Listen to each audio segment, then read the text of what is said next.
Hazrat Abu Salama and Dahak narrates that Hazrat Abu Sa'id Khudri radiyallahu anhu said, one day while the Prophet sallallahu alaihi wasallam was distributing wealth, Dhul Huwaisira, a member of Banu Tamim, said, O Allah's Apostle sallallahu alaihi wasallam, do justice. He sallallahu alaihi wasallam said, woe to you, who will act equitability if I don't. Hazrat Umar radiyallahu anhu submitted, permit me to decapitate him. He sallallahu alaihi wasallam thereupon said, no, he has some other companions. You will devalue your prayer as compared to their prayers, and your fasting as compared to their fasting. They will exit the religion as an arrow goes through a game. If you direct your gaze on its head, nothing will be found.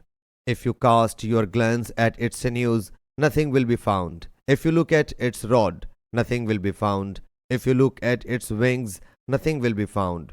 Though it has gone through excrement and blood, they will emerge where there will be dissension among the people.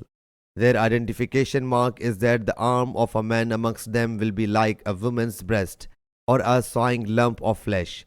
Hazrat Abu Sa'id Khudri radiyallahu anhu says, I myself testify that I have heard this hadith from the Prophet sallallahu alaihi wasallam, and I also testify that I was accompanying Hazrat Ali radiyallahu anhu when he fought a war against these people, and he was searched amongst the dead, and a man was found having the identification marks the Prophet sallallahu alaihi wasallam had narrated.